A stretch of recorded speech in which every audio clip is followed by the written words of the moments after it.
Donald Trump is comparing the unprecedented FBI search of his Mar-a-Lago estate to the 1972 break-in at the Watergate Hotel. The former president asked this: what is the difference between this and Watergate, where operatives broke into the Democrat National Committee?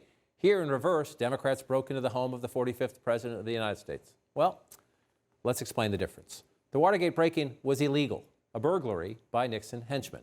The Mar-a-Lago search was conducted by FBI agents who knocked at the door and served a search warrant, a warrant issued by a federal judge who reviewed evidence and determined there was probable cause to suspect illegal activity at the former president's home. Let's discuss this with a man who understands presidential scandal quite well, the former Nixon White House counsel, John Dean. John, Trump likes to make historical comparisons. He likes to play victim, but on the facts here, he's flat out wrong, right? He doesn't understand what happened during Watergate, or he's just trying to distort what happened there at his home. And it doesn't work at all, the analogy. And so walk me through your thoughts. You get interviewed all the time about your days in Nixon. You're also, you're a former White House counsel. You're a pretty smart legal mind. That the FBI and that the Attorney General would sign off on a warrant for the former President of the United States to go search his residence in Florida. What does that tell you about the state of this investigation? What it tells me, John, is that they were cooperating, but somehow Trump cut them off and did something that provoked this action. They obviously are very aware of what he has. They may have an inside source that sees some abuse of that material. So they had to take an extraordinary action to protect the national security documents, and that appears what this is. The NARA, the National Archives, is very aggressive with this sort of thing. I know a former Nixon White House aide who happened to not get all his papers turned in, later cooperated with a journalist on a book. Next morning, the FBI was at his door, and it was not a friendly visit. So this is something they're very concerned about, that national security information and presidential records are not where they should be. So take us back through your experience and connect the dots where you can and make important distinctions maybe where you cannot, in the sense that the investigation of Nixon took quite a long time. There was testimony like yours. There were tapes that were ultimately turned up. There were documents. But the building blocks of that took some time. When you're watching this play out today, what seems familiar and what's different?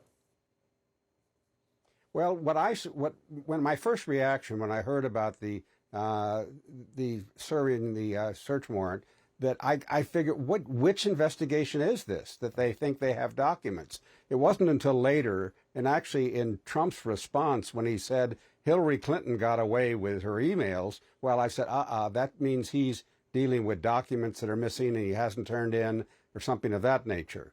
So yes, this has been in months in development. You've got an agency that's very protective of its documents and wants them and wants to. This is a perfect example to make a point that not even a former president can walk off with classified documents.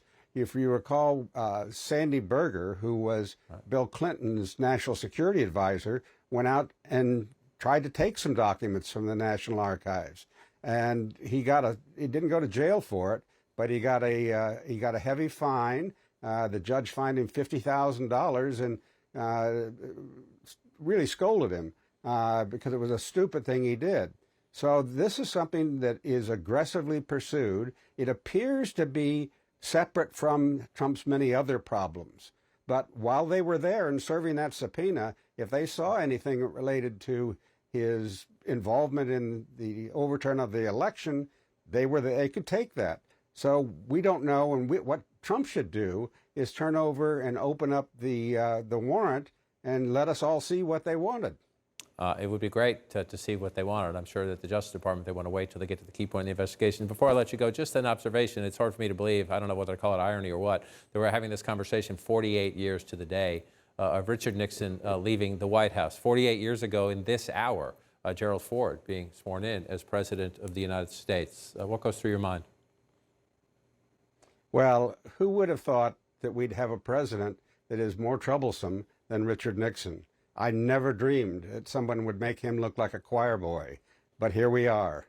And we've got, he looks awfully good today as opposed to the problems we got with Trump. John Dean, grateful for your time today. I remember sitting with my father. I was 10 years old on this day, back when this happened. And He said things about Richard Nixon I will not say on live television. John Dean, appreciate your time. Thanks so much.